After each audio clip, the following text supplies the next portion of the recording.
Premium ജിംസിൽ clients കുറവാണെങ്കിൽ അവർ നല്ല revenue ഉണ്ടാക്കും. അതേപോലെ നോർമൽ ജിംസിൽ ക്ലയൻസ് കൂടുതലായിരിക്കും, റവന്യൂ കുറവായിരിക്കും. അതിനുള്ള കാരണം എന്തെന്ന് വെച്ചാൽ പ്രീമിയം ജിംസിൻ്റെ ബിസിനസ് മോഡൽ തന്നെ ഒരു ഡിഫറെൻ്റ് ആണ്.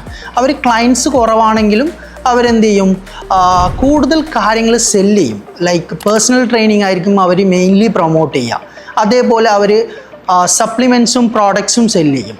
അതേപോലെ ട്രാൻസ്ഫോർമേഷൻ പാക്കേജസ് ക്രിയേറ്റ് ചെയ്തിട്ട് അതാണ് കൂടുതൽ അവർ പ്രൊമോട്ട് ചെയ്യുക. പിന്നെ അതേപോലെ അവരെന്ത് ചെയ്യും, പെയ്ഡ് ചാലഞ്ചസ്, ബൂട്ട് ക്യാമ്പൊക്കെ അഡീഷണൽ കണ്ടക്ട് ചെയ്യും.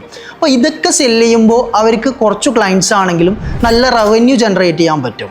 പല നമ്മുടെ ക്ലയൻസും നല്ല റവന്യൂ ജനറേറ്റ് ചെയ്യുന്നത് അവരെന്തെങ്കിലും ഒരു 8 lakhs to 10 lakhs ഒക്കെ മന്ത്ലി റവന്യൂ ജനറേറ്റ് ചെയ്യുന്ന ഒരുപാട് ക്ലയൻസ് നമുക്കുണ്ട്. നോർമൽ ജിംസിനെ നോക്കുകയാണെങ്കിൽ അവർ ക്ലയൻറ്റ് ബേസ് കൂടുതലായിരിക്കും. ഒരു ജിമ്മിൽ തന്നെ ഒരു 200-300 ഒക്കെ ആക്റ്റീവ് മെമ്പർഷിപ്പ് ഉണ്ടാവും. എന്നാലും അവരുടെ റവന്യൂ നോക്കുകയാണെങ്കിൽ ഈ പറഞ്ഞതിൻ്റെ ഒരു 20% അല്ലെങ്കിൽ 30% ഉണ്ടാവും. കാരണം എന്തെന്ന് വെച്ചാൽ അവർ ഡിപ്പെൻഡ് ചെയ്യുന്നത് വെറും അവരുടെ മന്ത്ലി ഫീസ് മാത്രമാണ്. അവർ അഡീഷണലായിട്ട് പേഴ്സണൽ ട്രെയിനിങ്ങോ അല്ലെങ്കിൽ അവർ പ്രൊഡക്റ്റ് സെല്ലിങ്ങോ കാര്യങ്ങളോ ഒന്നും ചെയ്യുന്നില്ല. അതുകൊണ്ടാണ് നോർമൽ ജിമ്മിനേക്കാളും പ്രീമിയം ജിംസ് നല്ല രീതിയിൽ റവന്യൂ ജനറേറ്റ് ചെയ്യാനുള്ള കാരണം.